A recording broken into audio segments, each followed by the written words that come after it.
Assalamualaikum warahmatullahi wabarakatuh. Wahai saudaraku dimanapun antum berada, Ana akan menceritakan sebuah rahasia besar yang terdapat dalam surat Al-Mujadalah ayat 11. Insyaallah di dalamnya ada pelajaran buat kita semua, khususnya buat diri Ana pribadi, umumnya pada antum saudara-saudaraku dimanapun antum berada. Semoga bermanfaat.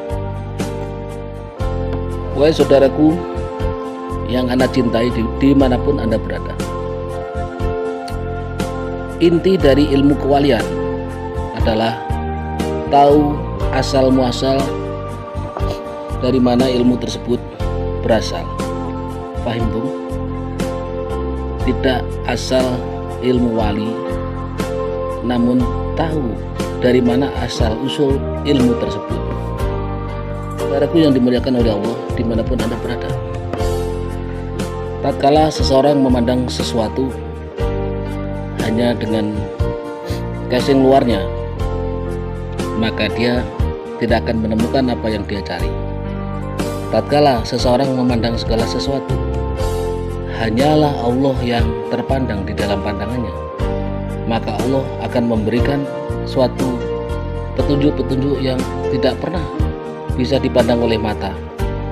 Bahkan Allah akan memberikan suatu petunjuk-petunjuk yang sifatnya sir, secara bil wahdi wal ilham, tidak diketahui oleh orang-orang pada umumnya. Tatkala seseorang sudah dimasuki oleh Nur Muhammad, maka dia akan memiliki karomah-karomah yang tidak dimiliki oleh orang-orang biasa. Tahukah wahai saudaraku, tatkala Nabiullah Adam alaihissalam diciptakan, Nabiullah Adam diciptakan diberikan setitik Nur Muhammad. Bahkan saat Rasulullah Muhammad Shallallahu Alaihi Wasallam itu belum dilahirkan ke dunia ini. Jadi Nur Muhammad dimasukkan ke dalam raga Nabiullah Adam alaihissalam sebelum Rasulullah Muhammad Shallallahu Alaihi Wasallam dilahirkan ke dunia ini. Lalu Nur Muhammad dimasukkan ke raga Al-Mahdi, sehingga seluruh wahyu-wahyu yang ada di dalam diri Al-Mahdi menjadi hidup dan berfungsi. Pertanyaannya, lalu Dajjal lahirnya baru-baru saja, sedangkan yang pertama adalah Nabi Adam, Nur Muhammad, Al-Mahdi baru belakang-belakang menyusul Dajjal. Jadi kalau Dajjal kurang ajar, sebenarnya dia tak tahu diri. Dajjal itu anak kemarin sore itu, tidak bercanda anak. Setelah Nur Muhammad dimasukkan ke raga Al-Mahdi dan masuk ke raga-raga para aulia, para kekasih Allah, baru Dajjal diciptakan. Wahai saudaraku, inti yang Ana sampaikan pada sore hari ini adalah sebenarnya seperti ini. Fi yaumil akhir, di akhir zaman, segalanya yang nampak oleh mata ini akan dibalik oleh Dajjal. Sesuatu yang nampaknya indah, yang kelihatannya benar, justru pada sebenarnya itu salah. Itu merupakan sabda Rasulullah Muhammad Shallallahu Alaihi Wasallam. Silakan simak kalau tidak percaya. Sesuatu yang nampaknya salah, justru sebenarnya itulah kebenaran. Karena Dajjal akan membalik-balik sesuatu yang hak, yang sesungguhnya, agar manusia terjerumus masuk ke dalam neraka.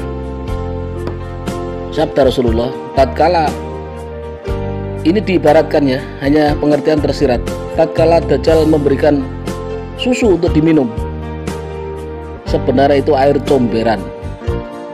Tatkala nanti Dajjal memberikan yang kelihatannya air tidak enak diminum, atau ibaratnya air yang panas mendidih, justru air itulah yang terasa dingin menyejukkan. Karena Dajjal akan menipumu, akan membolak-balik pandanganmu agar engkau terjerumus masuk ke dalam neraka dan tersesat. Fahim tuh? Itu sabda Rasulullah untuk fi yaumil akhir. Saudaraku, sebenarnya apa yang terjadi saat ini itu merupakan vokal dan ulah Dajjal.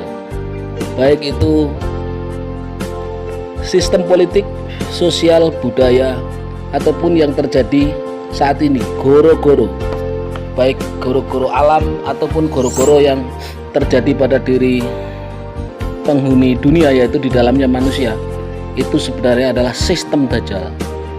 Bahkan manusia dalam melaksanakan pembelajaran sudah tidak bisa melaksanakan konteks secara langsung, dia terpaku seakan-akan tanpa alat media berupa yang dinamakan HP ataupun laptop ataupun komputer. Ana sampaikan dengan bahasa apa adanya saja biar gampang diterima. Itu merupakan ketergantungan yang seakan-akan Dajjal membuat suatu cerita, menuhankan sesuatu. Paham tuh? Itulah sistem Dajjal. Dia akan masuk ke seluruh penjuru dunia dengan caranya, sehingga manusia itu sendiri pun tak merasakan bahwa sebenarnya itu merupakan gerakan Dajjal. Untuk hal ini, wahai saudaraku, ana mohon agar saudaraku lebih jeli untuk memandang sesuatu dengan hati, bukan dengan mata. Karena hati yang hidup, yang jernih, yang terbebas dari khatroh, terbebas dari wasikol kolbi, kotoran hati dan kerak hati, dia akan bisa memandang Nur Muhammad. Paham tuh? Ciri-ciri Nur Muhammad, siapapun akan taat kepada perkataan Nur Muhammad, hingga iblis pun taat kepada Nur Muhammad.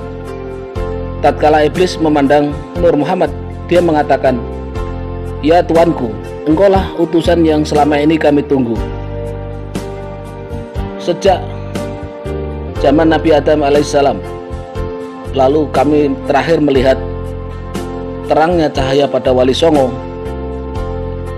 Kami tak melihat terangnya cahaya itu lagi, hingga di zaman akhir ini kami baru melihat begitu terangnya sebuah cahaya yang terdapat padamu, yaitu Nur Muhammad. Engkaulah Tuanku, wahai sang kekasih akhir zaman." Itulah iblis dalam memandang Nur Muhammad. Iblis pun taat, hormat, tunduk kepada Nur Muhammad. Jadi saudaraku harus tahu, sebuah hati yang memancar terang ada Nur Muhammad dan tidak. Paham tuh? Semoga yang ana sampaikan pada sore hari ini bermanfaat bagi saudaraku dimanapun antum berada. Sekedar masukan, masalah saudaraku tidak mengindahkan itu bukan urusan ana. Tugas ana hanyalah menyampaikan sebuah amanah dan tersampaikan. Janganlah memandang segala sesuatu dari casing yang mengucapkan, namun pandanglah dengan hatimu sesuatu yang diucapkannya, yang terkandung di dalamnya, maka engkau akan bisa memandang Allah terhadap setiap yang engkau pandang. Segala yang nampak di sekitarmu hanyalah Allah yang terpandang, dan engkau bisa melihat betapa terangnya pancaran Nur Muhammad dalam diri seseorang. Semoga barokah. Assalamualaikum warahmatullahi wabarakatuh.